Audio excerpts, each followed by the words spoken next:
जय श्री कृष्ण। आपका हमारे YouTube चैनल में स्वागत है। आज हम आपको अहोई अष्टमी की कथा सुनाएंगे। आशा करते हैं आपको कथा पसंद आएगी। अगर आपको कथा पसंद आए तो वीडियो को लाइक करना, शेयर करना और कमेंट करना। और अगर आप हमारे चैनल पर नए हैं तो चैनल को सब्सक्राइब करना। तो चलो हम कथा शुरू करते हैं। अहोई अष्टमी का त्यौहार है, जो व्रत है, वो कार्तिक मास में उसी वार को मनाया जाता है जिस वार की दीपावली होती है। उससे 7 दिन पहले एक बार 7 भाभी और एक ननद दीपावली से पहले अष्टमी को जंगल में खदान में से रेत खोदने के लिए जाती हैं।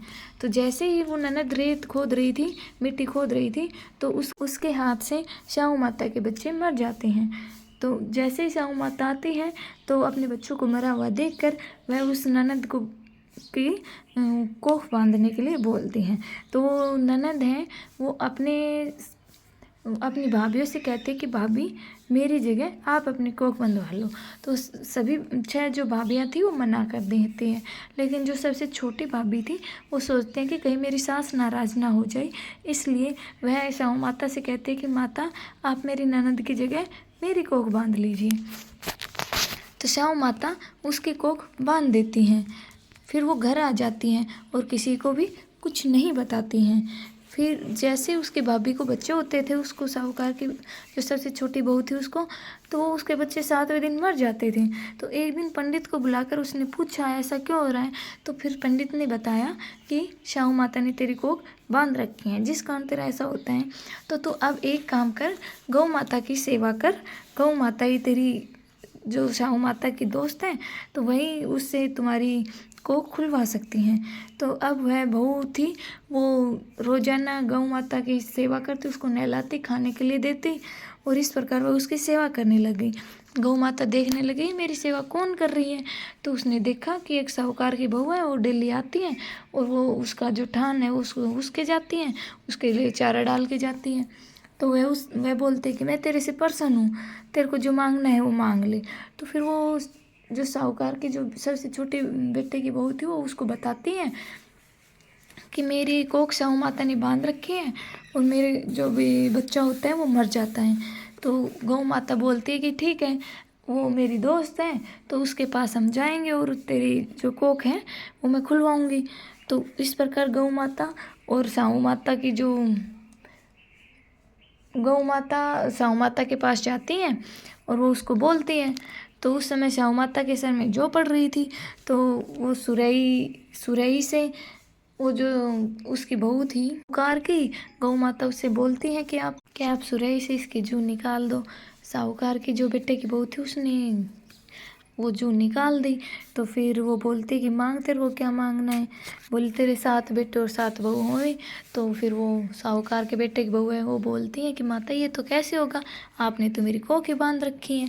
तो फिर शाहू माता बोलती है मैं तो वचन में बंध गई, अब तो मेरे को बात माननी पड़ेगी। अगर मैं बात नहीं मानूंगी तो ये तो फिर धोबी के कुंड में कंकरी हो जाएगी। तो फिर वो शाहू माता बोलती मुझे ठग लिया, अब तो मेरे को तेरी बात माननी ही पड़ेगी।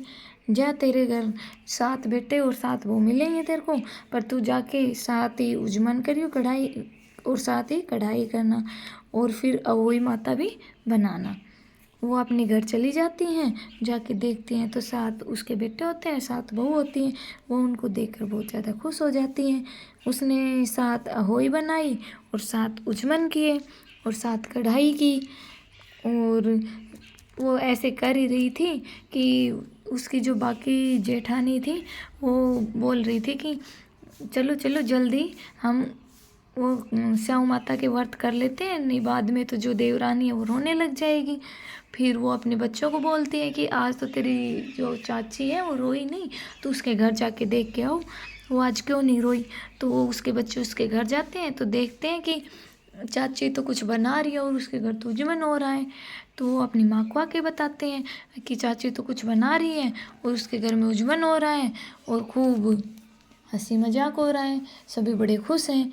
तो वो सभी उसकी जेठानियाँ दौड़ी दौड़ी उसके घर जाती हैं तो देखती हैं कि उसके तो 7 बेटे हैं, 7 बहू हैं। तो उन्होंने पूछा कि ऐसा कैसे हुआ। फिर वह बताती हैं कि यह सब मेरे को तो साहू माता की कृपा से हुआ है। मेरा तो कोख साहू माता ने खोल दी और ये सब साहू माता ने दिया है।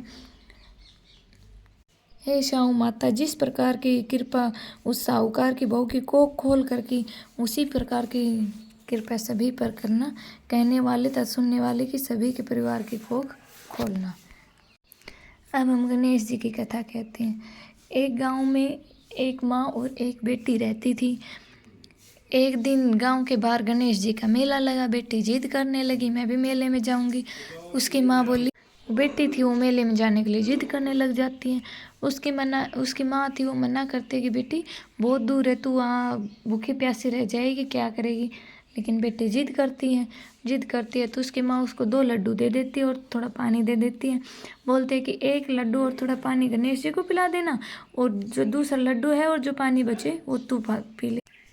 वह लड़की 2 लड्डू और वो पानी लेके चली जाती है और जाकर जो उसकी गणेश जी की प्रतिमा थी उसके पास बैठ जाती है और उसको बोलती रहती है, 1 लड्डू तू खा ले और पानी पी ले, ताकि मैं भी अपना दूसरा लड्डू खा सकूँ और पानी पी सकूँ।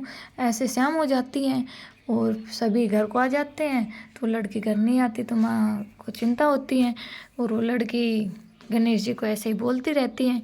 फिर उसकी माँ, जो गणेश जी है, वो देखते हैं कि अगर मैं इसका लड्डू नहीं खाऊंगा तो ये अपने घर नहीं जाएगी। तो एक लड़के के रूप में गणेश जी आते हैं और उसको बोलते हैं कि लड्डू खाने के लिए। तो वो उसको लड्डू दे देती है और पानी पिला देती है। फिर वो खुद खा लेती है। फिर गणेश जी उसको बोलते हैं कि मांगो, तेरे को क्या मांगना है। तो वो सोचने लगती है कि मैं क्या मांगूँ, अन्न मांगूं, धन मांगूं, या घर मांगूं, या अच्छा वर मांगूं। वो सोचने लगती हैं कि उसको महसूस होता है कि गणेश जी ने सारी बातें सुन ली। तो गणेश जी उसको बोलते हैं कि तू घर चली जा, जो तू अब अपने घर को चली जा। वो घर चली जाती हैं। घर जाती है तो वो उसकी माँ बोलती है कि इतनी देर कैसे लगाई।